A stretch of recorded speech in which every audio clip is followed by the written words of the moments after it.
বিটগড় গ্রামবাসী প্রবাসীদের উদ্যোগে এক বিরাট ওয়াজ ও দোয়ার মাহফিল। বিরাট মানুষ দ্বারা বিরাট না হোক, ফেরেশতা দিয়ে কিন্তু বিরাট হয়ে আছে। এত আস্তে আলহামদুলিল্লাহ বললেন?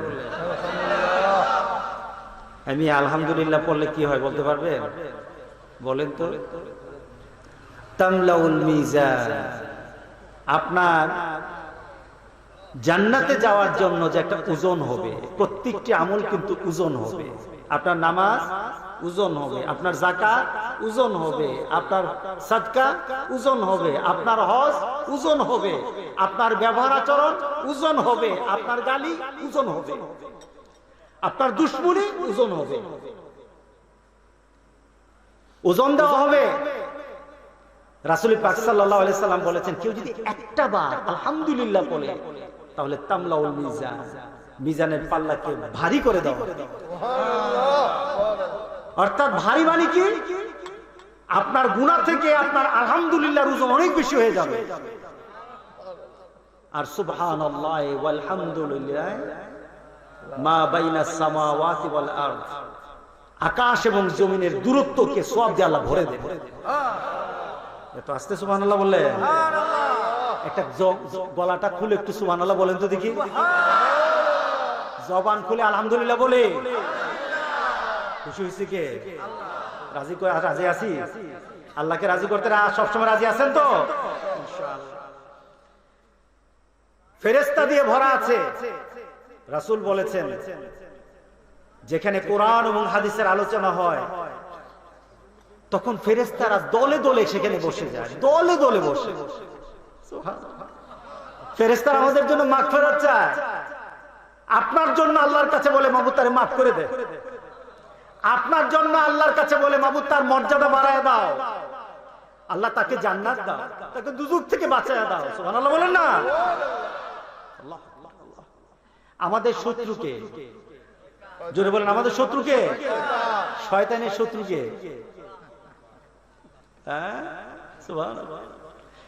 রাসূল পাক সাল্লাল্লাহু আলাইহি সাল্লামকে একবার ইবলিসের সাথে দেখা, শয়তানের সাথে দেখা। রাসূল বলে, এই তো শত্রুকে কতজন আছে? বিভিন্ন বর্ণনায় আছে 10-15। একটা চার্ট দিল, সে 15 জনের একটা চার্ট দিয়ে বলে, এরা হলো আমার শত্রু। তালিকা বলকে আপনি প্রথম। কে প্রথম?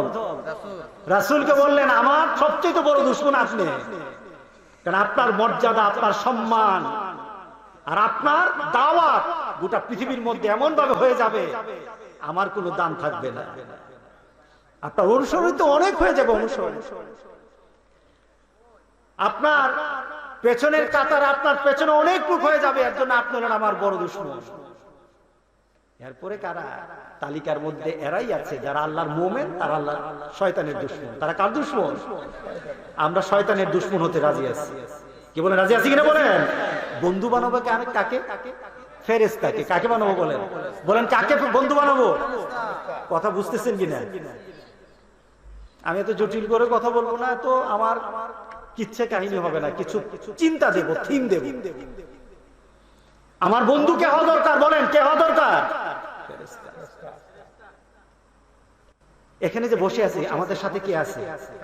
জরবার কে আছে? বিশ্বাস করেন? কেন করবেন? দেখেন না করেন? হ্যাঁ বলেন, পেছনে কারণটা কি? আপনি বিশ্বাস করছেন কেন? পেছনে কারণ হলো, এমন এক ব্যক্তি কথা বলেছে, গোটা পৃথিবীর সব মানুষ যদি একটা কথা বলে আর ওই ব্যক্তি যদি একটা কথা বলে, ওইটাই সত্য। উনি হলেন মুহাম্মদুর রাসূলুল্লাহ সাল্লাল্লাহু আলাইহি ওয়াসাল্লাম। সে কখনো এমন কথা বলে না যেটা অবাস্তব, যেটা হতে পারে না। আল্লাহু আকবার। আমাদের সাথে ফেরেশতারা বসা, মসজিদে ঢুকলেন, 2 রাকাত নামাজ আদায় করলেন, বসে পড়লেন, সুন্নত আদায় করে বসে পড়লেন। 2 রাকাত নামাজ মানে কি? দুখুলুল মসজিদ পড়লেন, সুন্নত আদায় করলেন, বসে পড়লেন, চুপ করে বসে আছেন। আপনার পাশে ফেরেশতারা বসে বসে আল্লাহর দরবারে বলতে থাকে, বাবু তারে তুমি মাফ করে দাও, তার তওবা কবুল করো, তার মর্যাদা বাড়ায় দাও। বন্ধুত্ব বিড়িওয়ালা, সুরুটলা, বেনামাজি, সুদখোর, ঘুষখোর, মদখোর, জালেমের সাথে আমরা করবো না। রাজি আছে কিনা বলেন? কারণটা কি? যার সাথে বন্ধুত্ব, আমি এখানে ঢুকে কয়েকজন মানুষ সামনে বসা, কয়েকজন মানুষ কথা বলতেছিলেন নামাজের আগে। একজন হুজুর, গলা নাই, সুর নাই, কিন্তু কথা আছে। গলা নাই, সুর নাই, কিন্তু কি আছে? কথা আছে। কথাগুলি কার? পৃথিবীর সবচেয়ে দামি কথাগুলি বলে গেছে। আমি সেখানে বসে বসে শুনছি আর আল্লাহর কাছে বলতেছি, মাবুদ, এটা কি আবার আইয়ামে জাহিলিয়াতে চলে গেল? যে আবু লাহাব, আবু লাহাবের, আবু জাহেলের আওয়াজে মানুষ বেশি জমে আর তোমার আওয়াজে মানুষ জমে না? চলে গেলাম সেই জগতে নাকি? তোমার হাবিবের মহব্বতে জমে না? কথাগুলি বলতেছিল, ওনার কথাগুলির ওজন গোটা পৃথিবী এক করলে একটা কথার ওজনের দাম হবে। আল্লাহু আকবার। কারণ কার কথা বলেছে? কোন সুর নাই। রাসূল সুর দিয়ে কথা বলতেন না, রাসূল ওয়াজ করতেন, আলোচনা করতেন। আর আজকাল ওয়াজ হিরো তারাই হলো গ্রেটেস্ট, তারা হলো সবচেয়ে বড়। যার আছে গলা, যার আছে সুলা, কি বলেন? এরাই এখন ওয়াজ করে, কিন্তু কোরআনের ওয়াজ যারা শুনবে, কোরআন তার জন্য সুপারিশ করবে। আল্লাহু আকবার, আল্লাহু আকবার বলি। আমরা কোরআনের পক্ষে থাকবো না, বিপক্ষে থাকবো। রাজি আছি সবাই? আমরা কোরআনের সাথে থাকতে চাই, কারণ এই কোরআন কাল হাসুরের দিন এইভাবে দাঁড়াবে না, জবান খুলে যাবে। এই কোরআনের কি হবে বলেন? জবান খুলবে। এই কোরআনের আওয়াজ আরম্ভ হয়ে যাবে, কোরআন কথা বলা আরম্ভ করবে, কোরআন জীবন্ত আল্লাহর দরবারে দাঁড়িয়ে যাবে। আল্লাহু আকবার। ভিতরে কষ্ট লাগে না? এই কোরআনের জন্য মায়া লাগে না? ছোট ছোট বাচ্চাগুলি যদি যখন মাদ্রাসায় বসে বসে কোরআন তেলাওয়াত করে, চোখের পানি চলে আসে, চোখের পানি চলে আসে। আমার মাদ্রাসার তো ক্যাম্পাস যতটুকু আছে, ছাত্র অনেক বেশি, আমার জায়গা দিতে পারি না। তো কয়েকদিন আগে আমি গেলাম কোথায় যেন, মালয়েশিয়া কোথায় গেলাম। আমার যে খানকা আছে, এটা হলো আমার বৈঠকখানা, আমার লাইব্রেরির পাশে। তো আমি বললাম, ঠিক আছে, একটা আমার লোকজন নিয়ে যেখানে বসবো, তোমরা এখানে বসে যাও। ছোট ছোট বাচ্চাগুলি নিয়ে কোরআন তেলাওয়াত করে। মজা আগে বুঝি নাই। নিজের ঘরের ভিতরে একটা কামরা, একটা বড় রুম দিয়ে দিলাম। আমি পাশে বসে বসে পড়ি, স্টাডি করি। কিতাব যখন পড়ি, ছেলেরা যখন জোরে জোরে কোরআন তেলাওয়াত করে, তখন আমার কাছে মনে হয় আল্লাহর আরশ থেকে বুঝে রহমত নাযিল হচ্ছে। আমি এক কোরআনের জন্য মহব্বত যদি ঢালতে হয়, কোরআন তেলাওয়াত করতে হবে, ঘরে কোরআনের আওয়াজ রাখতে হবে, এরপরে কোরআনের মহব্বত ঢুকবে। কথা ঠিক আছে কিনা বলে? ঘরে কোনো কোরআনের আওয়াজ নাই। কোরআন পড়তে ছেলে পারে না, কোরআন পড়তে বউ পারে না, কোরআন পড়তে নিজে পারে না। রাসূলের মহব্বত, রাসূলের আশিক কিন্তু আমি কম না, তুমি কুসু আশিক। কথা ঠিক আছে কিনা বলে? আজকে এই কোরআনের নিয়ে যদি আমরা চিন্তা করি, এই কোরআনটা জীবন্ত হয়ে যাবে। কি হয়ে যাবে বলে? কার দরবারে কথা বলবো? আচ্ছা, একটু আগে আসি।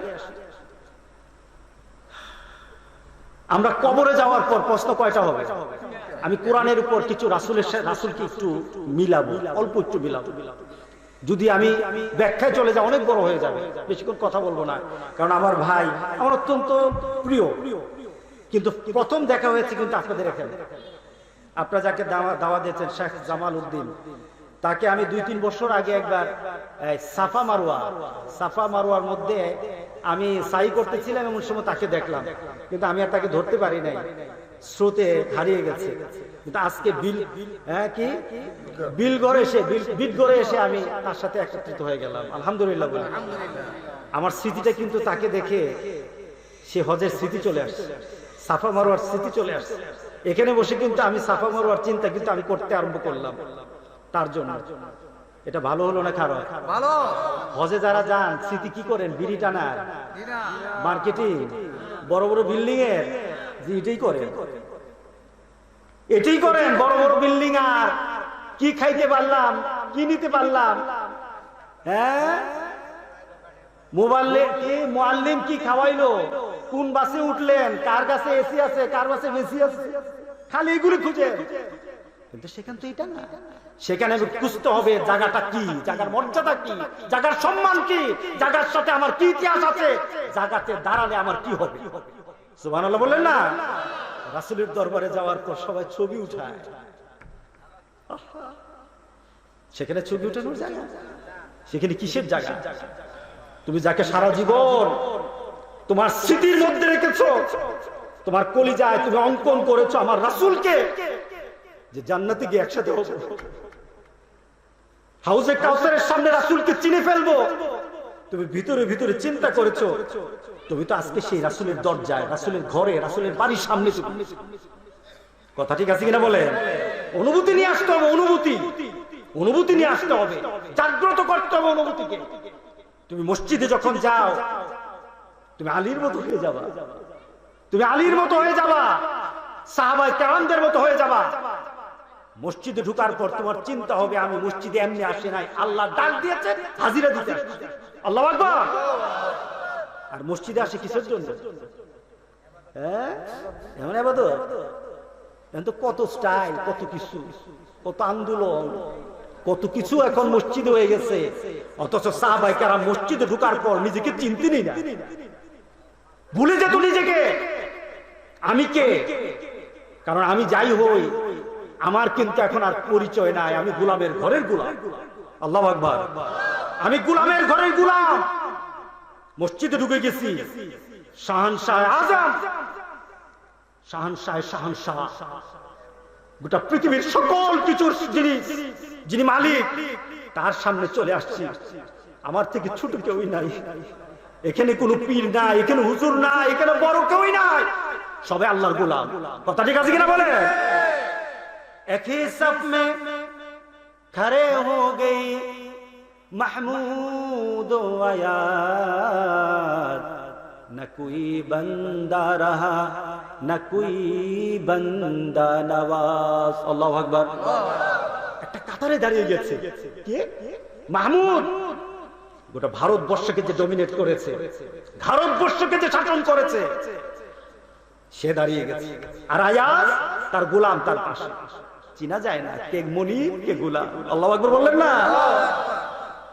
কোন পীরের দাম নাই কোন মসজিদের মাঝে, এখানে কোন দামের কাজ হবে না। কথা ঠিক আছে কিনা? সেখানে ঢোকার পর যদি অন্তর দিয়ে যে যত বেশি আল্লাহর সাথে সম্পর্ক করতে পারে তার মর্যাদা বেশি। দেখা যাবে মুরিদ আল্লাহর সাথে মিশে গেছে, মুরিদ আল্লাহর সাথে সম্পর্ক করে ফেলেছে। সে যখন সেজদা দেয়, সেজদাটা মাটিতে পড়ে না, আল্লাহর কদম মুবারকে পড়ে গেছে। আর পীর তার ভাব নিয়ে বসে আছে, তার সেজদা আল্লাহ কবুল করে নাই, পীরের তোটা কবুল হয় না, মুরিদেরটা হয়ে গেছে। হতে পারে কিনা বলে? সুতরাং আজকে চিন্তা করতে হবে, আমি মসজিদে আসবো, আমার ভিতরে কি ফিলিংস থাকবে, কি অনুভূতি থাকবে, কি চিন্তা থাকবে। হযরত আলী কাররামাল্লাহু ওয়াজহ, তার পায়ের মধ্যে একটা তীর ঢুকে গেল, তীরটা এদিক থেকে ওদিকে ঢুকে গেল, কেউ ধরতে পারে না, ধরলেই ব্যথা পায়। হযরত আলী কষ্ট পাচ্ছেন। রাসূল সাহাবায়ে কেরামদেরকে বললেন, ও সাহাবারা, আমি আলীকে চিনি, আলী কেমন, তার মানসিকতা কেমন, তার ইবাদতের অবস্থা কেমন, এটা আমি জানি। সে যখন নামাজে দাঁড়ায় তখন তীরটা খুলে নিও, আমি আলীকে চিনি। ওই সময় তুমি তীরটা খুলে ফেলবা, আলী টেরও পাবে না, টের পাবে না। হযরত আলী দাঁড়িয়ে গেলেন, আল্লাহু আকবার, নামাজ আরম্ভ করলেন। সাহাবায়ে কেরাম যখন নামাজ আদায় করত, দাঁড়িয়ে যেত, পাখিরা পর্যন্ত তাকে চিনতো না, এটা কি মানুষ না এটা গাছের একটা গুড়া, এমন ভাবে দাঁড়িয়ে যেত। কারণটা কি, কার সামনে দাঁড়িয়েছে? হযরত উসমান বলতেন, আমি ভয় কাঁপতে থাকতাম। সাহাবায়ে কেরাম দেখতেন উসমানের চেহারা মলিন হয়ে যেত। উসমানকে বলা হলো, উসমান তোমার চেহারা মলিন হয় কেন? আজান শুনলে ভয় লাগে কার সামনে যাচ্ছি। উনি আমাকে ডেকেছেন, উনি আমাকে হাজিরার জন্য ডেকেছেন, সুতরাং তার সামনে যাব, ভিতরে ভয়, ভিতরে ভয়। হাজিরাটা যদি গ্রহণ না হয়, হাজিরাটা যদি গ্রহণ না হয়। দাঁড়িয়ে যেতেন হযরত সাহাবায়ে কেরাম। হযরত আলী দাঁড়িয়ে গেলেন, সবাই ধরাধরি করলো, টেনে তার তীরটা খুলে ফেললো। নামাজ শেষ হয়ে গেল। আলী বললেন, তীর কোথায়? সুবহানাল্লাহ, তীর কোথায়? আমি তো টের পাই নাই। এটাই হলো মুমিনের নামাজ, মুমিনের নামাজ। সিজদা করে এখানে, সে থাকে জান্নাতে। এই মানসিকতা যতক্ষণ সৃষ্টি করতে না পারবো, আল্লাহর কসম খেয়ে বলি, মসজিদে সারা রাত বসে থাকতে পারবেন, ভিতরে যদি এই অনুভূতি না আনতে পারবেন, আল্লাহর দরবারে পৌঁছানো যাবে না। সুতরাং এই কোরআনকে আমার অনুভূতিতে আনতে হবে। কোরআন কি? কোরআন হলো আমার দলিল, কোরআন হলো আমার জন্য কাল হাসরের দিন আমার জন্য সাক্ষী। আমার জন্য কি বলেন? আমাদের জন্য কি? এবার কথাটা প্রথম দিক থেকে আসি। কোরআন কেমন ভাবে সাক্ষী হবে? আপনাদের এলাকায় লোক মারা যায় কিনা? মরার পরে কি করেন? কথা বলেন না। দাফন করেন। দাফন করে দেওয়ার পর আপনি কি জানেন আপনাকে কি প্রশ্ন করা হবে? জানেন কিনা বলেন? সবাই জানেন না কি প্রশ্ন করা হবে? আমরা সবাই মুখস্থ। তাহলে ওপেন সিক্রেট, ওপেন হয়ে গেছে সিক্রেটটা, কোশ্চেন আউট হয়ে গেছে। তাহলে পরীক্ষা কি হয়? বাদ যায় না? কোশ্চেনটা তো আউট। কি বলেন চেয়ারম্যান সাহেব? কোশ্চেন যদি আউট হয়, পরীক্ষা কি বাদ? কি বলেন স্যার? এখন আল্লাহ আউট করে দিল, কোশ্চেন আউট, তাহলে পরীক্ষা বাদ? হ্যাঁ, হবে না। আপনাকে প্রিপারেশনের জন্য, প্রিপারেশনের জন্য, প্রস্তুতির জন্য আল্লাহ বলেন আউট করে দিলাম, তবু আয়, ঠিকভাবে জেনে আয়, ঠিকভাবে মেনে আয়। কবরে রাখার পর আপনাকে যে জিজ্ঞাসা করা হবে সবার মুখস্থ, কিন্তু সেখানে গেলে আর ওই জগতে মুখস্থটা থাকবে না।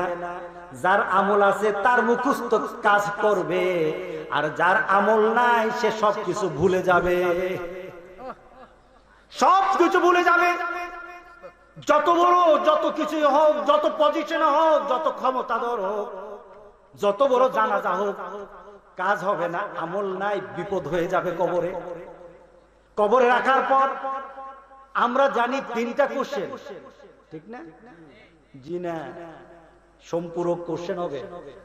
আরেকটা কোশ্চেন চলে আসবে সাথে সাথে।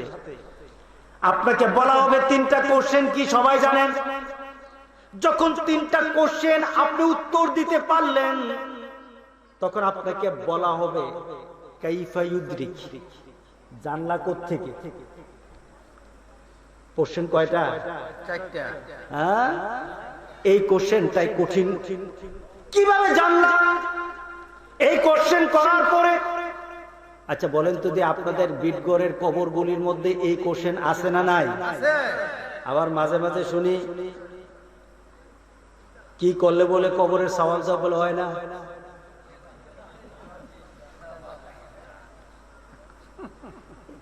আছে কিনা?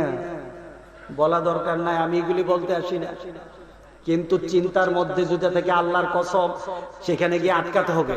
কথা ঠিক আছে কিনা বলে? আপনার আমলের কারণে, কোরআনের সাথে সম্পর্কের কারণে, রাসূলের সুন্নতগুলি আঁকড়ে ধরার কারণে সেখানে আপনি প্রশ্নের সম্মুখীন হবেনই হবেন। যত বড় ওলি হন আর যত বড় আল্লাহওয়ালা হন, প্রশ্নের উত্তর দিতে হবে। কাউকে বাদ দেওয়া হবে না, কাউকে বাদ দেওয়া হবে না। বাদ দেওয়ার কোনো তরিকা নাই, প্রশ্নের উত্তর দিতে হবে। কিন্তু প্রশ্নের উত্তর সঠিক দেওয়ার সুযোগ আছে, আছে কিনা বলে? আপনাকে 3টা প্রশ্ন করা হবে। মান রাব্বুকা ওয়া মা দীনুক ওয়া মান হাদার রাজুল বুইসাত ফিকুম, কে উনি, কে উনি প্রশ্ন করা হবে। আপনি উত্তর ঠিকভাবে দিয়ে দিলেন, মনে করার কোনো সুযোগ নাই যে হয়ে গেছে। চতুর্থ প্রশ্ন করা হবে, কাইফা ইউদ্রিক, জানলা কিভাবে? নেককার তখন বলবে কারাতুল কুরআন, আমি কোরআন তেলাওয়াত করেছি দুনিয়াতে এবং এটাকে সত্য বলেছি, এটার উপর ঈমান এনেছি। কোরআন তেলাওয়াত করেছি, এটাকে সত্য বলেছি এবং এটাকে মেনে নিয়েছি। তখন একটা আওয়াজ আসবে, আমার বান্দা সত্য কথা বলেছে। আল্লাহু আকবার। উপর থেকে একটা আওয়াজ চলে আসবে, আমার বান্দা সত্য কথা বলেছে। আমিয়া তারে না রে বন্ধুরে, কবর হবে না, কবর হবে আল্লাহ রাসূলের। এই দুটা নীতির মধ্যে হবে। কথা ঠিক আছে কিনা বলেন? এই দুটা নীতির মধ্যে হবে। এর বাইরে চলবে পাপ পিছলাবে, এর বাইরে চলবেন বিপদ হবে। কেউ যদি না পারে, প্রশ্ন তুমি কেন পারলা না? তুমি কি কোরআন পড়ো নাই? তখন বলা হবে, প্রশ্ন না পারলে তাকে বলা হবে, তুমি কি কোরআন পড়ো নাই? তুমি কি কোরআন দেখো নাই? তুমি কি কোরআনের সাথে সম্পর্ক করা নাই? ফেরেশতারা যখন এইভাবে প্রশ্ন করবে, সে তখন বলবে হা হা, এই শব্দ করে বলবে, আহারে আহারে, দুনিয়াতে তো কোরআনের সাথে সম্পর্ক করি নাই, গানের সাথে করছি, নামাজের সাথে করি নাই, অন্য কিছুর সাথে করছি। আছে কিনা? এইভাবে যখন হা হা বলবে, তখন উপর থেকে একটা আওয়াজ আসবে, তার কবরের মধ্যে দুজকের আগুন দিয়ে ভরে দাও, দুজকের বিছানা বিছায়া দাও। কোরআন কবরে লাগবে কিনা বলেন? লাগবে কিনা? এবার আখিরাতে হাসরের ময়দানে আপনি দাঁড়িয়ে যাবেন, কোরআনের নিয়ম নীতি আপনি কিছুই জানেন নাই, কিছুই মানেন নাই, আপনি পরেও দেখেন নাই। আপনি বলবেন, হুজুর আমরা মূর্খ মানুষ, আর কোরআন কত পড়বো? আল্লাহর সামনে দাঁড়ানো যাবে না, আল্লাহর সামনে দাঁড়ানো যাবে না।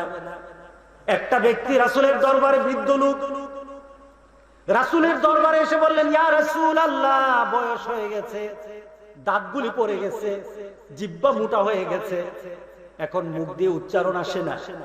ইয়া রাসূলুল্লাহ, আমি ভয় পেয়ে গেছি। আল্লাহ যদি আখিরাতের ময়দানে আমাকে নোটিশ করে বলেন, কোরআন দিলাম, জবান দিলাম, কেন কোরআন তেলাওয়াত করলি না রে বান্দা, আমি আল্লাহর দরবারে কি জবাব দেব? আজকে বৃদ্ধদেরকে বলি, কাল হাসরের দিনের ভয়ে উলুক আল্লাহ রাসূলের দরবারে এসে কাঁদতেছিল, ইয়া রাসূলুল্লাহ, কি করব এখন, কি করব? রাসূল বললেন, এদিকে আসো। সবক দিয়ে দিলেন, কোরআনের সবক দিয়ে দিলেন। রাসূল উস্তাদ, আর সে হয়ে গেছে শাগিরিদ, ছাত্র হয়ে গেছে। তেলাওয়াত আরম্ভ হয়ে গেল। রাসূল যেটা বলেন সে সঠিকভাবে উচ্চারণ করতে পারে না, চোখের পানি ফেলে দিয়ে বলল, ইয়া রাসূলুল্লাহ, আপনি যেভাবে উচ্চারণ করেন এইভাবে তো আমি উচ্চারণ করতে পারি না। রাসূল বললেন, তোমাকে আল্লাহ এটা দেখবে না, তোমার ভিতরটা আল্লাহ দেখবেন, তোমার চেষ্টাটা আল্লাহ দেখবেন, হলো কি না হলো এটা আল্লাহ দেখবে না। আল্লাহু আকবার বলেন। তোমার মর্যাদা আরো আল্লাহ ডবল ডবল বাড়ায় দিবেন। পড়ার জন্য একটা, বুড়ো বয়সে চেষ্টা করেছো আরেকটা, মর্যাদা ডবল। আল্লাহু আকবার। আমার এক উস্তাদ, উনি এক বাড়িতে গেলেন, খারাপ লাগতেছে আপনাদের কথাগুলো, উনি এক বাড়িতে গেলেন, ওয়াজ করতে গেলেন, খুব বড় আলেম।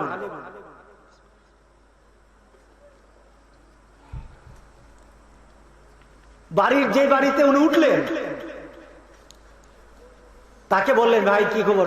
লোকটার বয়স 80 বছর। ভাই কি খবর, কেমন আছেন? কথাবার্তা বলছি, বসে বসে কথা বলে এক পর্যায়ে হুজুর বললেন, আপনি সূরা ফাতিহা পারেন? কি বলেন? এমন হুজুর দরকার আছে কিনা বলেন? আছে আছে। দাওয়াতি দিবেন না? হ্যাঁ, দাওয়াতি দিবেন না? কই হুজুরে দাওয়াত দেন না, খালি প্রশ্ন করে, দরকারই নাই। আমি আমার দরবারে তালিমের মাহফিল করি। কি করি? উযু শিখাই, তায়াম্মুম শিখাই, ফরজ গোসল শিখাই, নামাজে দাঁড়ানো শিখাই, নামাজের তাসবিহগুলি শিখাই, কাতার কিভাবে দাঁড়ানো লাগে, এরপরে রুকু কিভাবে করা লাগে। হুজুর আপনারা কি বলবেন? হুজুর এগুলি কবে থেকে শিখে আসছে? শুরুকাল থেকে তো রেফারেট করি। উযুর ব্যাপারে প্রথম দিন, আজকে 4 বছর হয়ে গেছে প্রায়, উযুর ব্যাপারে যখন প্রথম আমি স্টাডি করা আরম্ভ করলাম, আমি দেখলাম আমার বুদ্ধি ভুল, এরপরে যখন আমি এটা প্রেজেন্টেশনে গেলাম, অনেক আলেম ছিল, প্রেজেন্টেশনে গেলাম, প্র্যাকটিক্যালে গেলাম, তখন আমার শিক্ষকরা পর্যন্ত বলছে, মুহাদ্দিসরা পর্যন্ত বলতেছে, হুজুর এইভাবে তো আমরা উযু করি নাই, চোখের পানি ফেলে দিয়েছে, অনেকে কেঁদেছে, এত জীবন উযু করলাম, উযুটাতে সুন্নত তরিকায় হয় না। কয়েকদিন পর একজনে বলতেছে, হুজুর তালিমের মাহফিলটা মজা লাগে না। কি লাগে না? কারণ আমি কি করি জানেন, তালিমের মাহফিলে যারা আসে দাঁড়া করায়, বলেন হুজুর ফরজ কয়টা, গোসলের ফরজ কয়টা, নামাজের ফরজ কয়টা, একটা একটা করে বলেন। কি বলেন? এখন যদি মাহফিলে আমরা বলি, আমি বলি যে আপনার মাহফিলে আসছেন, আমার 10 মিনিট হবে আপনাদেরকে প্রশ্ন উত্তর, আমি প্রশ্ন করবো, আপনি উত্তর দিবেন, থাকবেন কি ওই? তবে হুজুর আজকে এই মাহফিলে হুজুরে আগামী বছর দাও দিতেও যাবে, সব পলাইবেন, ঠিক না? কিন্তু এটাই তো দরকার ছিল, আজকে মাহফিলের মর্যাদা হারণ করা হয়েছে, মাহফিলকে অন্যদিকে নেওয়া হয়ে গেছে। মাহফিল আজকে হয় আপনাদের সন্তুষ্টির জন্য, আল্লাহ সন্তুষ্টির জন্য না, আল্লাহ সন্তুষ্টির জন্য।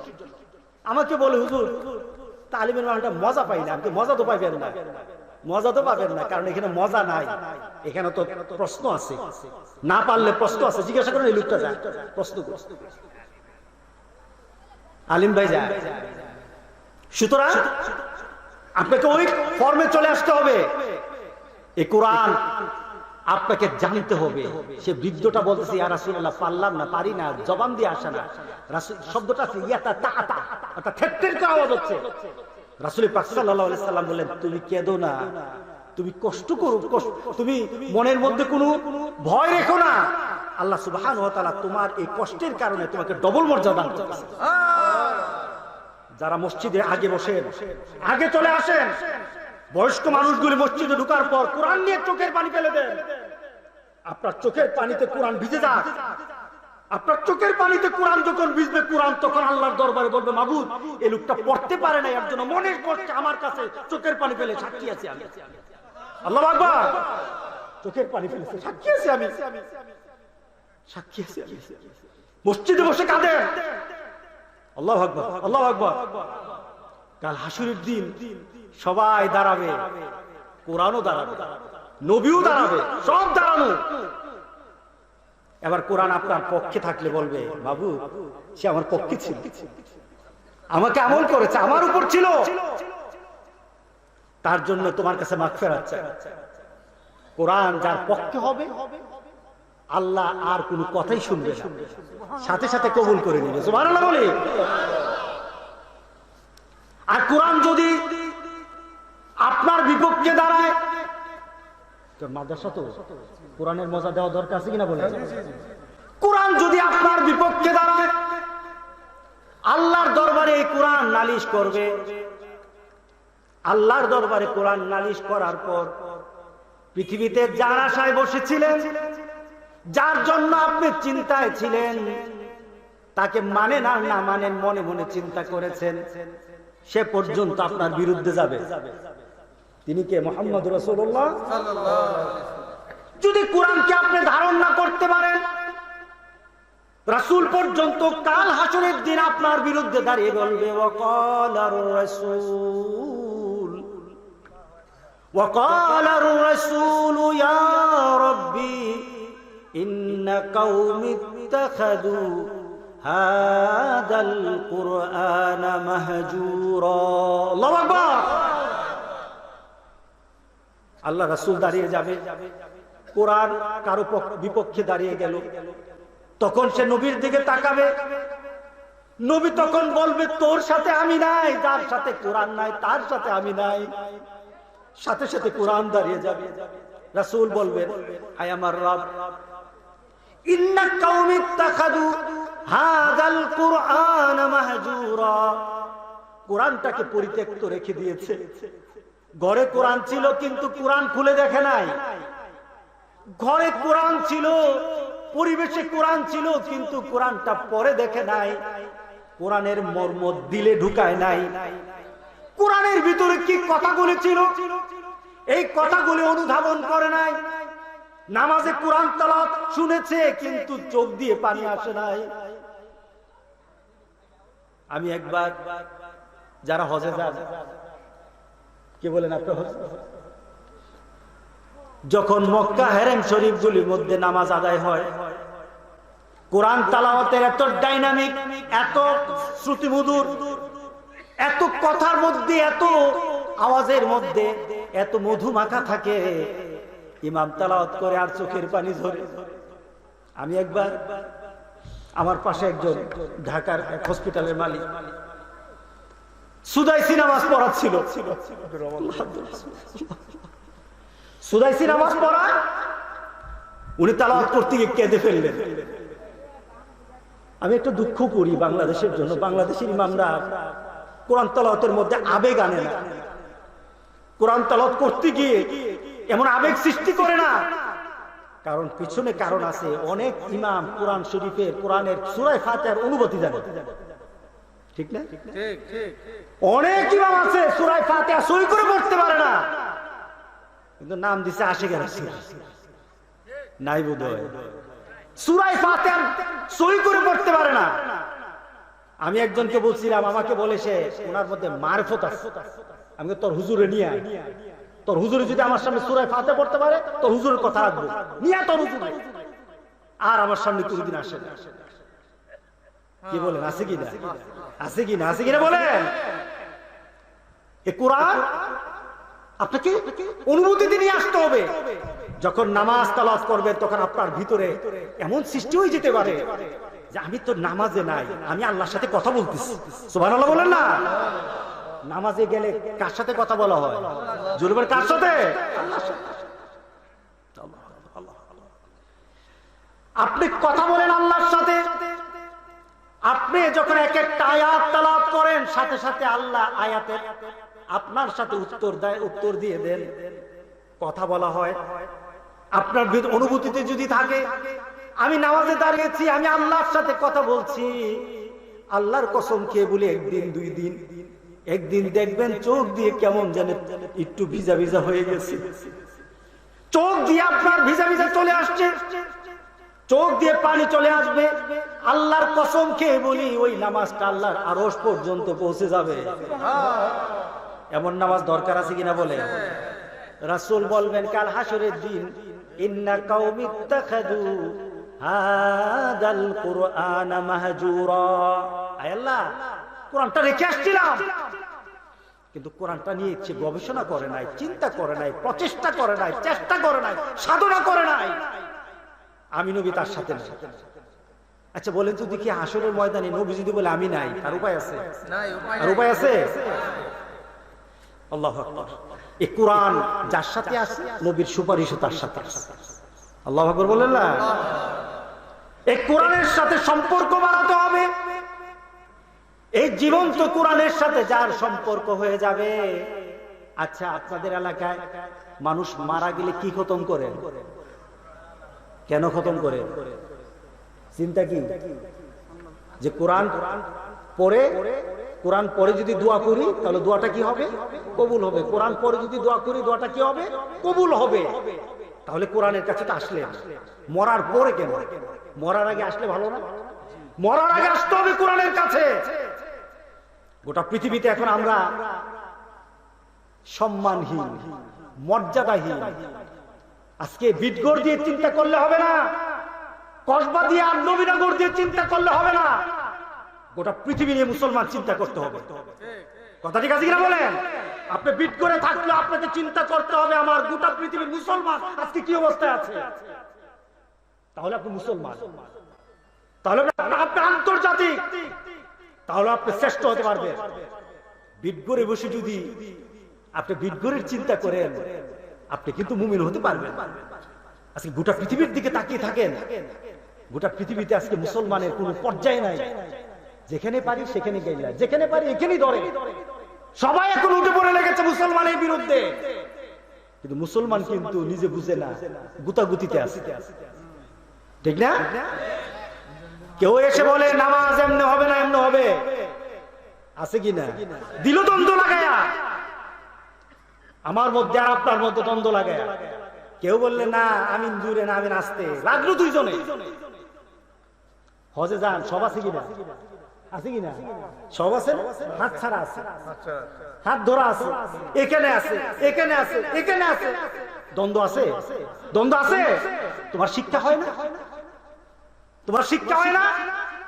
নামাজটা তোমার বাবার জন্য পড়া হয় না, নামাজটা তোমার বাবার নিয়মে পড়া হয় না।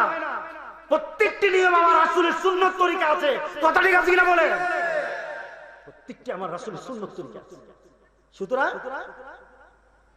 আমাদের নামাজের মধ্যে সেই চিন্তা চলে আসতে হবে। এই কোরআন নিয়ে আমাদেরকে এখন চিন্তা করতে হবে, গোটা পৃথিবী নিয়ে। ওই একজনে এই যদি চিন্তা করি যে না আমারটা জান বাঁচাইলে চলবে, চলবে নাকি? আজকে গোটা পৃথিবীতে কি হচ্ছে, বাংলাদেশে কি হচ্ছে, বাংলাদেশে কি চলছে, বাংলাদেশের মধ্যে কি হচ্ছে, আপনার টের পান না? আপনাদের কাছে কথা আসে না? বাংলাদেশের যুবকরা এই কথা বলে, আজ পর্যন্ত যা কথা বলার সুযোগ পাই নাই। বাংলাদেশে এখন এমন যুবক হয়ে গেছে, শত শত যুবক হয়ে গেছে, যারা বলে কোরআনের মধ্যে তারা প্রস্তাব করবে। যে কোরআন আমার সাক্ষী হবে সেখানে বলে কোরআনের উপর প্রস্তাব করবে। বাংলাদেশে এমন হয়ে গেছে, আমার রাসূলকে গালি দেয়, আমার রাসূলকে নিয়ে কটাক্ষ করে, আমার রাসূলের চরিত্র নিয়ে কথা বলে। মুমিন আমরা সব সহ্য করতে পারি, কিন্তু আমার রাসূলের গায়ে একটা আতর সহ্য করতে পারবো না। কথা ঠিক আছে কিনা বলেন? রবিউল আব্বাল মাস আমার কোন কিছুর মাস না। বাংলাদেশে রবিউল আব্বাল মাস হবে যদি আমার রাসূলকে নিয়ে কেউ কথা বলে, আমার রাসূলের বিরুদ্ধে, আমার মাদের বিরুদ্ধে, সাহাবায়ে কেরামদের বিরুদ্ধে কেউ যদি কথা বলে, সামনে থেকে রবিউল আব্বাল মাসের এই চিন্তা চেতনা বৃদ্ধি পাবে। এই চিন্তা চেতনা এই রবিউল মাসে আমরা বৃদ্ধি করব। তার জিহ্বা রাখবো না, তার জানটা রাখবো না। কথা ঠিক আছে কিনা বলেন? কি বলেন জানেন না? আমার রাসূলকে গালি দিছে জানেন না? কলিজায় লাগে না? কলিজায় লাগে না? এক বাদশা তার দরবারে ইসলামের দাওয়াত দিতে গেল। এটা হলো রাশিয়া। ও মুসলমান শুনে নেন, আমরা যেই তরিকার রাসূলের মহব্বত, রাসূলের ভালোবাসাকে আমরা নিজেদের মধ্যে সৃষ্টি করতে চাচ্ছি, এটা কোনো রাসূলের মহব্বত পাওয়ার তরিকা না। রাসূলের মহব্বত পাওয়ার তরিকা হলো কোরআনকে মেনে নেওয়া, রাসূলের হাদিসের অনুযায়ী চলা। এটা হলো রাসূলের মহব্বতের তরিকা। বিড়িটা নেই তুমি আশিকের রাসূল আছে না? নামাজ পড়ে না তো আশিকের রাসূল, তুই কি চাস করো? তো তোর ঈমানই তো নাই, তোর ঈমানই তো নাই। তো কথা ঠিক আছে কিনা বলে? যে নামাজ পড়ে না তার ঈমান নাই, কে বলে আশিকের রাসূল? শয়তান কি আর কাছে করে? কি বলে নাই বোধহয় আপনাদের এলাকায়? আপনাদের এলাকায় তো ভালো বোধহয়, আমাদের এলাকায় কিছু কিছু আছে। কয়েকদিন আগে আমি স্টেশন দাঁড়ানো, একজন মুসটা এদিকে, মুস তো একটু সাইড সুইচ করে রাখে, এর মুস আবার উল্টা দিকে রওনা দিচ্ছে। তা আমারকে দেখার পর আয়সা আমার মুসাফা করলো, হুজুর ভালো আছে? হুজুর এই আমি আমার একটা দাওয়াত দিবেন হুজুর। হ্যাঁ, কিসের দাওয়াত? তা আমি মুসের দিকে তাকাই আছি, সে বুঝছে যে মুসটা উল্টা। তো কিসের দাওয়াত? হুজুর আমি এই রবিউল আউয়াল মাস আসলে একটা বড় জিয়াফত করি, এই জিয়াফতের দাওয়াতটা নিবেন। আমি কি আপনার দাড়ি নাই, কিসের রবিউল আউয়াল? আমি কি আপনার দাড়িও নাই, কিসের রবিউল আউয়াল? কারণ হুজুর রাসূলের মহব্বত করি। আমি কি এই মুসে তো রাসূলের মহব্বত ধরা পড়ে না, উল্টা দিকে রওনা দিচ্ছে মুস। কে বলে আছে কি না? আছে কি না? এটা হবে না। আমার রাসূলের মর্যাদা জন্য যখন আমি আমার হুঙ্কার দিয়ে রাস্তায় নামবো, আর যখন আমি আমার রাসূলের মহব্বত নিয়ে প্রত্যেকটি সুন্নতকে আঁকড়ে ধরবো, আল্লাহর কসম এটাই রাসূল পাক সাল্লাল্লাহু আলাইহি ওয়াসাল্লাম পাওয়ার তরিকা। কথা ঠিক আছে কিনা বলে? আমিন। এই হুজুরকে নিয়ে আসো, একটা ঘটনা বলি। রাসূল পাক সাল্লাল্লাহু আলাইহি ওয়াসাল্লাম জামানায় সাহাবায়ে কেরাম দ্বীনের দাওয়াত দিতে বিভিন্ন জায়গায় গেলেন। হযরত হুযায়ফা রাদিয়াল্লাহু তাআলা দাওয়াত দিতে গেলেন কেসরাতে দাওয়াত দিতে গেলেন। এবার দাওয়াত রাজাদেরকে দিতেছে, ধনীদেরকে দিতেছে, যারা সমাজের মধ্যে শ্রেষ্ঠ তাদেরকে দিচ্ছে, সবাইকে দাওয়াত দিতেছে। এখন মক্কা থেকে মদিনা থেকে একটা লোক গেল, তাদেরকে তো খাওয়া দাওয়া দরকার। তখন ওই সমাজের যারা ধনাঢ্য ব্যক্তি আছে একটা খাওয়ার আয়োজন করলো। ঠিক আছে, আসছি যখন তাদেরকে একটু খাওয়াই দিই। দুধ আসছে মোহাম্মদ থেকে, মোহাম্মদ সাল্লাল্লাহু আলাইহি ওয়াসাল্লাম দুধ পাঠিয়েছে, তাদের একটু মেহমানদারি করে দিই। তো মেহমানদারিতে বসলো। এদিকে হলো ধনী ব্যক্তিগুলি, রাজন্য বর্গ, আর এদিকে হলো মুহাম্মদ রাসূলুল্লাহ সাল্লাল্লাহু আলাইহি ওয়াসাল্লামের পাগলগুলি, রাসূলের কলিজার টুকরাগুলি। সুবহানাল্লাহ বলেন না? হুযায়ফা রাদিয়াল্লাহু তাআলা একটা লুকমা ধরলেন, লুকমাটা মুখের কাছে নেওয়ার সাথে সাথে হাত থেকে পড়ে গেল, মাটিতে পড়ে গেল। হুযায়ফা রাদিয়াল্লাহু তাআলা তাড়াতাড়ি উঠালেন, উঠিয়ে ঝেড়ে ধুয়ে আবার খেয়ে ফেললেন। আশেপাশে কি বলেন, আমাদের সমাজে আছে কিনা লুকমা বললে কে উঠায়? বিয়ে শাদীর মধ্যে লুকমা বললে উঠায়, এরপরে জিয়াফতে উঠায়, দাওয়াতে উঠায়। যদি কেউ যদি উঠায় খায় কি কইব? কারিতে নাদানের ঘরের নাদান, ঠিক না? তারে বলবে নাদানের ঘরের নাদান। অসামাজিক, আনসোশাল, অসামাজিক।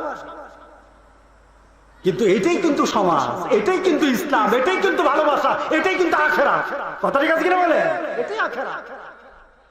উঠালো, যখন খেতে আরম্ভ করলো তখন ওই যে সামনে যে কাফেররা বসে আছে, বড় বড় সমাজের ধনাঢ্য ব্যক্তি, দেখতে এমন আমার ভাই তোমার ভাই আছে কিনা সমাজে, আমার ভাই তোমার ভাই, হাতেম তাই হাতেম তাই হাতেম তাই, বুঝে মানে দান করলে এমন দায়িত্ব বসে আছে। তখন তারা নিজেদের মধ্যে চোখ চাওয়াচুই করে কথা বলতেছে, দেখছো আনকালচার। আরবরা সব পৃথিবীর সবচেয়ে বর্বর না, ওই যে বর্বর আচরণ এখনো দেখা যায়। দেখো মাটিতে পড়ে গেছে, এটা উঠায় খায়।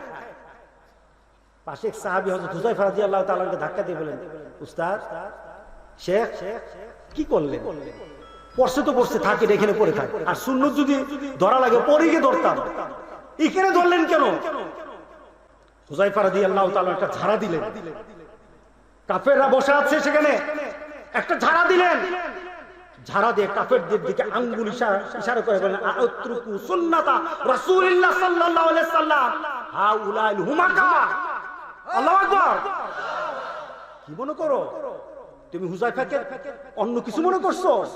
হুযায়ফার কলিজার মধ্যে রাসূলের মহব্বত ছাড়া আর কিছু নাই। তুমি কি মনে করো এই কাফেরদের সামনে আমার রাসূলের একটা ছোট্ট সুন্নতকে মাটিতে পড়তে দেব আমার জীবন থাকতে? আমি হুযায়ফা তা হব না। আল্লাহু আকবার বললেন না? আমি হুযায়ফা বেঁচে থাকতে আমার রাসূলের একটা সুন্নাত মাটিতে পড়তে দেব না। আর এগুলি সামনে যেগুলি বসে আছে সবগুলো হলো মূর্খ, বর্বর, অসভ্য। এরা কোনো ভদ্রতাই জানে না। মাটিতে পড়লে খাদ্য উঠিয়ে খাওয়া, এটাই ভদ্রতা, এটাই ইসলাম, এটা রাসূলের মহব্বত। সুবহানাল্লাহ। আমি এভাবে রাসূলের সুন্নতকে আঁকড়ে ধরে নামাজ না পড়ে জান্নাতে যাওয়ার কোনো সুযোগ নাই। আছে নাকি বলেন? কে বলছে? হ্যাঁ, আল্লাহ আপনাকে বললেন নামাজ পড়ে যাবেন না, রাসূল বললেন নামাজ ছাড়া হবে না। এখন আপনি যদি আবার দরবার যায় নামাজের মতো নামাজ একবার পড়লি হয়? হ্যাঁ, কয়েকদিন আগে দেবিদ্যার এক দরবারের নাম হলো পাগলা দরবার। আমি কি পাগলা ঘানা তো হইছে পাবনায়। ওই নামটা শুনলি মনে হয় আল্লাহ তুমি আমার হেফাজত করো। কি বলেন? কি বলেন? পাবনার নাম শুনলি কি আপনি যদি কই আপনি পাবনা পাঠাবো, আপনি কি বলেন? হুজুর মাপ চাইয়ে এনে পারেন না, মাথা ঠিক আছে। এখন মাহফিলের নাম দিল পাগলা মাহফিল। পুলিশ গিয়ে ধরলো, ভাই কি ব্যাপার আপনাদের মাহফিল আবার পাগলা মাহফিল কেন? পাগলা হইলে তো মারামারি হবে। এত পাগলা একখানে তো জায়গা দিব না। হয় না, এটাই তরিকা, এটাই মারফত, এটাই ইসলামের মহান একটা বিষয়। এটা সবাই জানে না। আছে কিনা? আছে কিনা? হ্যাঁ, এটা বেশি কিছু জানে না। পাগলা হয়ে শেষে গিয়ে ধরলো, দেখলো অনেকগুলি লোক বসে আছে। ওই লোকগুলি বসা, নামাজ পড়লো না কেন? এটাই তরিকা। আছে কিনা? আছে কিনা বলেন? এটাই তরিকা। নামাজ লাগে না, নামাজ লাগে না, এটা কোন ইসলামের নিয়ম নীতি না। এই ইসলাম মেনে যারা মরবে তারা রাসূলকে পাবে না। কথা ঠিক আছে কিনা বলেন? সুতরাং আজকে আমি ক্ষুদ্র আকারে কথাগুলি আপনাদের কাছে রাখলাম। রাগ করছেন? রাগ করছেন? আমি আমার তৃপ্তি দিয়ে কথা এই কারণে যতটুকু বলেছি বলার জন্য চেষ্টা করেছি, যতটুকু বলেছি আমি জানি আমার মাবুদের জন্য বলেছি, আমার রাসূলের জন্য বলেছি। মানা দরকার আছে কিনা? মানা দরকার আছে কিনা বলেন? আমি বন্ধুর কথা বলছিলাম না? হ্যাঁ বলছিলাম কিনা? বন্ধু যদি ফেরেশতা হয় ভালো না খারাপ? বন্ধু যদি নামাজি নেককার সুন্নতওয়ালা হয় ভালো না খারাপ? ভালো। একটু এই কথা বলে জামাল ভাইকে নিয়ে আসুন। আল্লাহ সুবহানাহু ওয়া তাআলা আমাদের বন্ধু কাদেরকে বানাবেন আখিরাতে, কারা হবে দেখুন। ইন্নাল্লাযীনা ক্বালু রাব্বুনাল্লাহ সুম্মা ইসতাকামু তাতানাজ্জালু আলাইহিমুল মালায়েকা আল্লাহু আকবার আল্লা তাখাফু ওয়া লা তাহজানু ওয়া আবশিরু বিল জান্নাহ নাহনু আউলিয়াউকুম ফিল হায়াতিদ দুনিয়া ওয়া ফিল আখিরাহ। আল্লাহ সুবহানাহু ওয়া তাআলা বলেন, যারা কোরআনের মধ্যে কায়েম থাকে, কোরআন নিয়ে যারা চলে, কোরআনের উপর যারা গবেষণা করে, কোরআন নিয়ে যারা মারা যায়, মৃত্যুর আগ মুহূর্তে ফেরেশতারা দলে দলে আগে আসে, দলে দলে ফেরেশতারা আপনার সামনে উপস্থিত। সুবহানাল্লাহ বললেন না? কার সামনে উপস্থিত? মৃত্যু পথযাত্রী ব্যক্তির সামনে তখন ফেরেশতারা দাঁড়িয়ে যায়। মৃত্যু পথযাত্রী লোকগুলির সামনে ফেরেশতারা দাঁড়িয়ে যায়। আপনি যখন মৃত্যু শয্যায় শুয়ে যাবেন, মৃত্যু তখন ফেরেশতারা সে দলে দলে বলে, নাহনু আউলিয়াউকুম ফিল হায়াতিদ দুনিয়া, আমরা দুনিয়াতে তোমার বন্ধু ছিলাম, কারণ কোরআনের সাথে ছিলাম, মসজিদে ছিলাম, রাসূলের সুন্নাতের উপর ছিলাম, তোমার সাথে আমরা দুনিয়াতে ছিলাম। ওয়া ফিল আখিরাহ, আখিরাতে আমরা তোমার বন্ধু হব। আল্লাহ তাখাফু ওয়া লা তাহজানু, ভয় পায়ো না, কষ্ট পেও না, ভয় পেও না।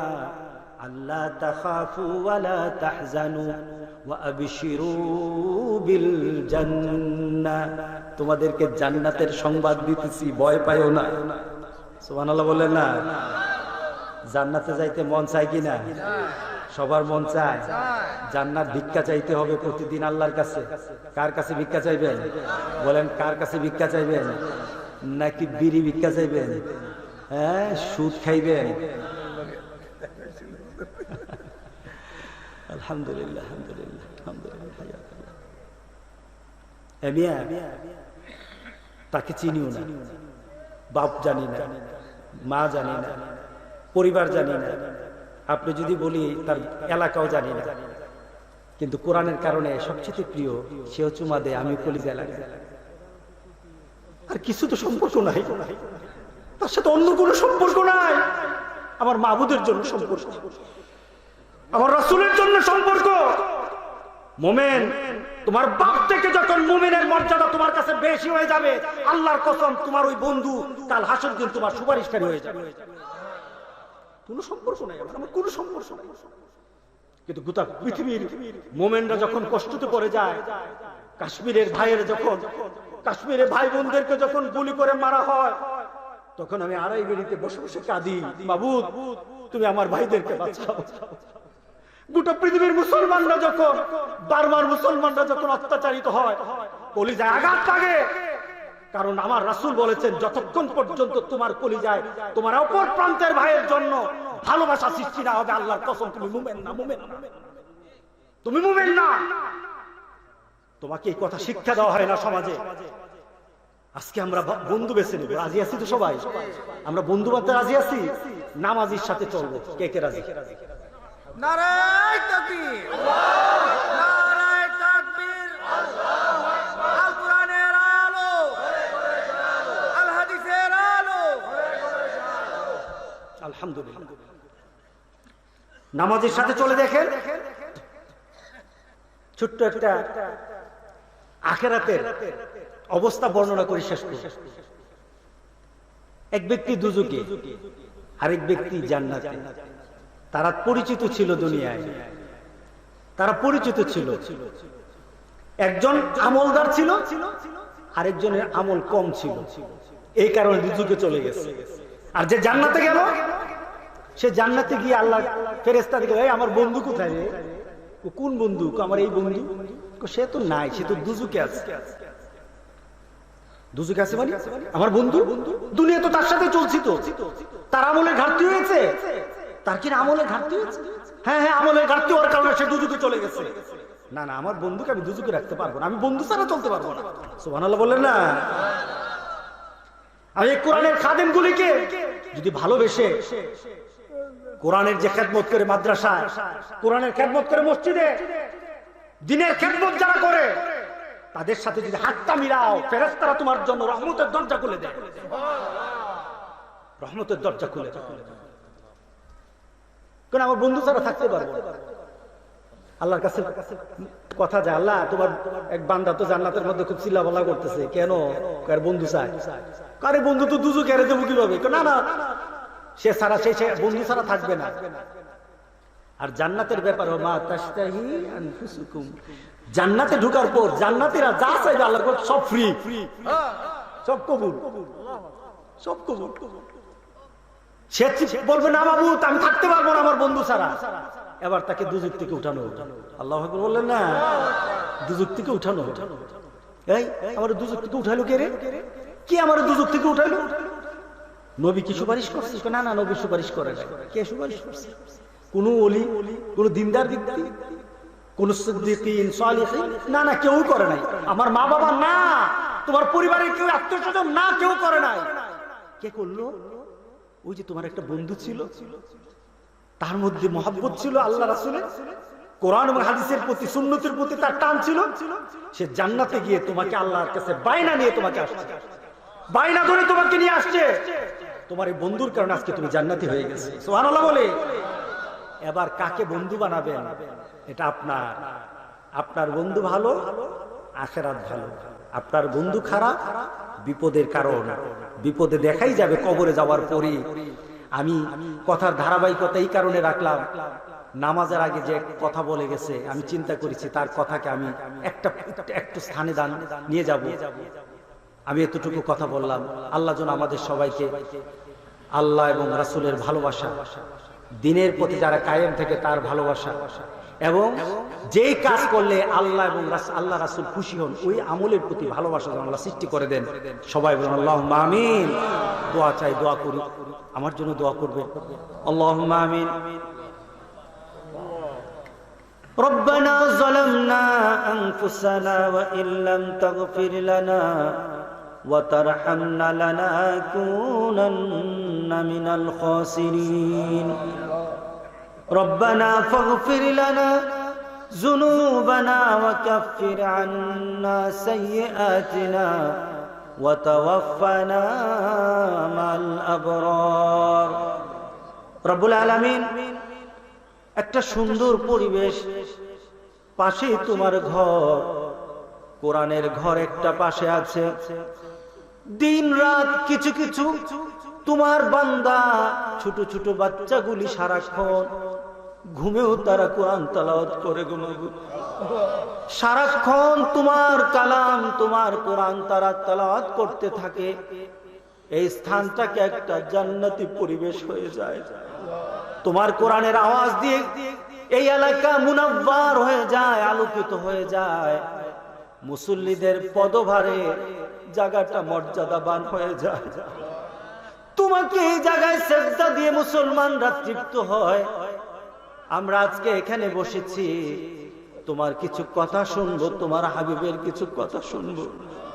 কারো বাপদাদার কথা বলবো না, দুনিয়ার কোনো মানুষের কথা বলতে চাই না।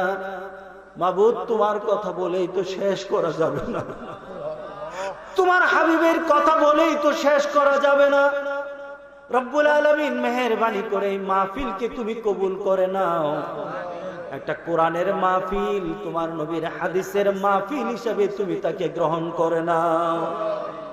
হাসরের ময়দান বেকার মানুষ কেউ কারো পরিচয় দিবে না, বন্ধু বলবে বন্ধু তোরে আমি চিনি না, স্বয়ং মা বলবে তোরে আমি চিনি না।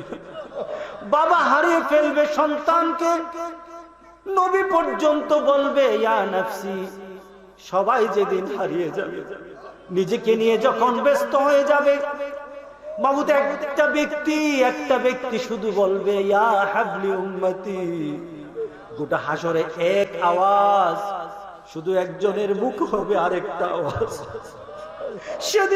সেদিন তিনি উম্মতকে ভুলে যাবেন না। উম্মত কিভাবে পার করা যায় এই চিন্তা নিয়ে যিনি আখিরাতে তোমার দরবারে দাঁড়িয়ে থাকবে, তোমার আরশের মধ্যে সে সিজদায় পড়ে যাবে আমাদেরকে বাঁচানোর জন্য। মাবুদ মেহেরবানি করে আজকে এখান থেকে তোমার কাছে একটা ভিক্ষার হাত পাতলাম, আমাদের অন্তরের মধ্যে, আমাদের আমলের মধ্যে তার মহব্বত তুমি ঢেলে দাও রব্বুল আলামিন। সেই কঠিন হাসরের ময়দানে যখন সবাই ভুলে যাবে, তোমার হাবিব যেন আমাদেরকে ভুলে না যায়। মেহেরবানি করে মাবুদ এই মাহফিলটাকে তুমি কবুল করে নিয়ে নাজাতের একটা জারিয়া বানিয়ে দিও গো মাবুদ। এই মাহফিলটাকে কবুল করে নিয়ে কাল হাসরের দিন বিপদ থেকে বাঁচার একটা উসিলা বানিয়ে দাও রব্বুল আলামিন। মেহেরবানি করে আমাদের সালামটুকু এই বিটগর মাদ্রাসা থেকে, মাদ্রাসা মসজিদের সেহেন থেকে দিলাম। তোমার হাবিব বলেছে কেউ যদি তার উপর প্রাণ ভরে সালাম দেয়, দুরূদ পড়ে, ফেরেশতারা নাকি সেই সালামটার নাম সহ পরিচয় সহ মদিনায় রাসূলের কাছে পৌঁছায় দেয়। তোমার কাছে একটা ভিক্ষা চাই গো মাবুদ, রবিউল আউয়াল মাসে তোমার হাবিবের কানে আমাদের নামটা পৌঁছায়া দিও। তোমার হাবিবের দরবারে আমাদের পরিচয়টা ব্যবস্থা করে দিও রব্বুল আলামিন। তোমার হাবিবের কাছে কাল হাসরের দিন যেন দাঁড়াতে পারি তৌফিক দান করে দাও মেহেরবানি করে মাবুদ। আজকে যারা এখানে উপস্থিত হয়েছে, যাদের মা নাই বাবা নাই, আরে কবরের কাছে যদি কান পাতি মার আওয়াজ শোনা যাবে না। কবরটাকে যদি খুলে ফেলি বাবার কিছু অস্তিত্ব পাওয়া যাবে না। বাবা কোথায় হারিয়ে গেছে, আরে মা কোথায় হারিয়ে গেল, মাটির সাথে মিশে গেল। তোমার কাছে ভিক্ষা চাই গো মাবুদ, ওই মা বাবার কবরটাকে তোমার জান্নাতের একটা টুকরা বানায়া দাও। যখন মাকে কবরে রাখলাম, বাবাকে কবরে রাখলাম, কিছুই সাথে দেই নাই, তাকিয়ে তাকিয়ে একটু চিন্তা করে মনে মনে চিন্তা করেছি আর ভেবেছি আমার মার কবরে যেন আল্লাহ জান্নাতের বিছানা বিছিয়ে দেয়, আমার বাবার কবরে যেন জান্নাতের পোশাকের ব্যবস্থা হয়ে যায়। মাবুদ তাদেরকে কষ্ট দিও না। আমার মা, আমার বাবা, আমাদের আত্মীয় স্বজন যারা কবরে শুয়ে আছে তাদের কবরগুলি জান্নাতের টুকরা বানায়া দাও। যতজন ব্যক্তি এখানে মাকে হারিয়েছে, বাবাকে হারিয়েছে, মাবুদ আমরা তোমার কথা দিয়ে তোমার কাছে ভিক্ষা চাই। তুমি তো নিজের ব্যাপারে বলেছো আমান আসদাকু মিনাল্লাহি কিলা, তোমার থেকে সত্য কে বলতে পারবে? তুমি তো বলেছো বান্দা তোর মার জন্য আমার শিখানো দোয়া, তোর মার জন্য তোর নবীও কিন্তু শিখাবে না, আমি শিখাই দিলাম। তুমি নিজে স্বয়ং আমাদের মার জন্য বাবার জন্য দোয়া শিক্ষা দিলা। তুমি বলতে বললা বল আমার কাছে রব্বির হামহুমা কামা রব্বায়ানি সগীরা। তোমার কথা দিয়ে মার জন্য বাবার জন্য ভিক্ষা চাই, ফিরাইয়া দিও না।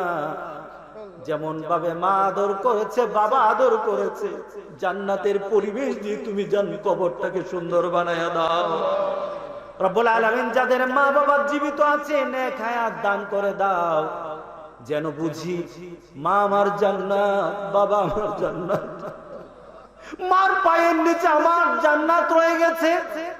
মার সাথে যেন বাবার সাথে যেন একটা এমন আচরণ করি যাতে তুমি খুশি হয়ে যাও, যাতে তোমার হাবিব খুশি হয়। এমন আচরণ করার মতো যোগ্যতা আমাদেরকে দাও। মা বাবার নেক হায়াত তোমার কাছে ভিক্ষা চাই। পরিবার পরিজন স্ত্রী সন্তান যাদেরকে দিয়েছো, কুররাতা আয়ুনি ওয়াজআলনা লিল মুত্তাকিনা ইমামা, আমাদের চোখের নয়নের পুতুলি বানায়া দাও আমার স্ত্রীকে, আমাদের স্ত্রীকে আমাদের চোখের পুতুলি বানায়া দাও।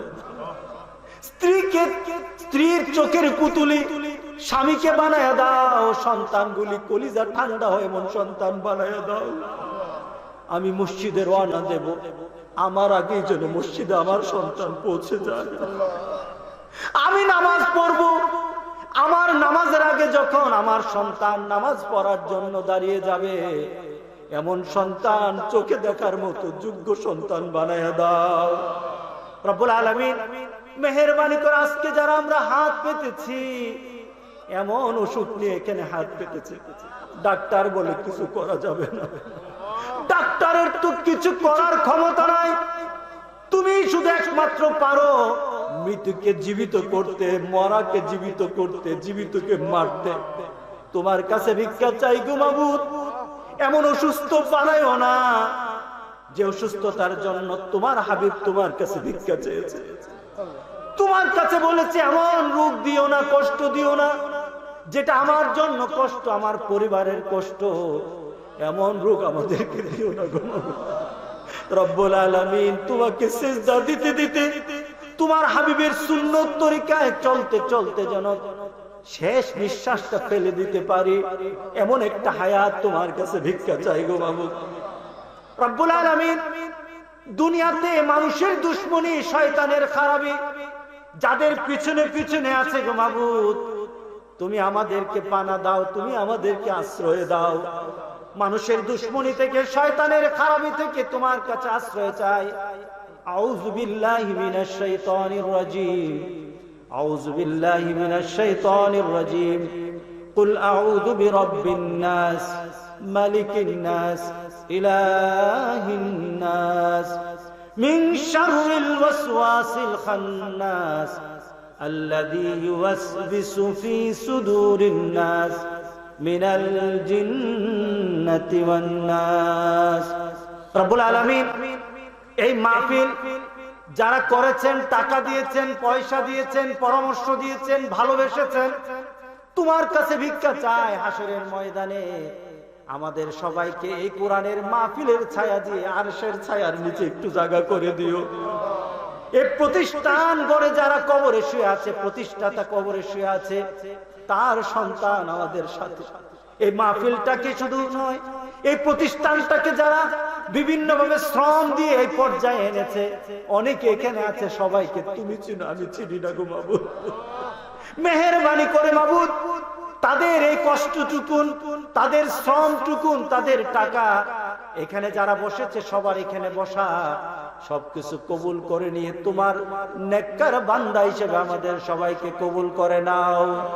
মাদ্রাসাকে আরো মর্যাদাবান বানিয়ে দাও।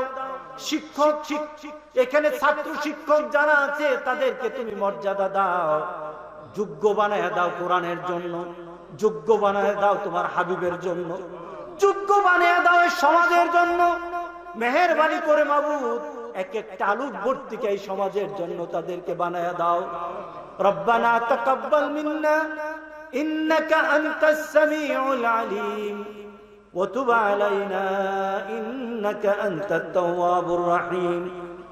সুবহান রাব্বিকা রাব্বিল ইজ্জাতি আম্মা ইয়াসিফুন ওয়া সালামুন আলাল মুরসালিন ওয়ালহামদুলিল্লাহি রাব্বিল আলামিন। মৌতের সময় যখন হাতগুলি পাগুলি টানা পড়ে যায়, চোখে আর দৃষ্টি থাকে না, জবানে কোনো আওয়াজ থাকে না, যখন নিথর হয়ে যায়, কাউকে আর চোখের সামনে দেখি না, তোমার কাছে একটা ভিক্ষা চাই গো মাবুদ। কেউ যখন কিছু করতে পারবে না, একটা শেষ নিবেদন করি গো মাবুদ, আমাদের জবানটা তখন তুমি চালু রেখে দিও। শেষ একটা কালেমার ঘোষণা, জান্নাতের ঘোষণা, তোমাকে মেনে নেওয়ার ঘোষণা সবার জবান দিয়ে তুমি বের করে দিও গো মাবুদ। মেহেরবানি করে আমাদের জবানে চালু করে দিও লা ইলাহা ইল্লাল্লাহু মুহাম্মাদুর রাসূলুল্লাহ।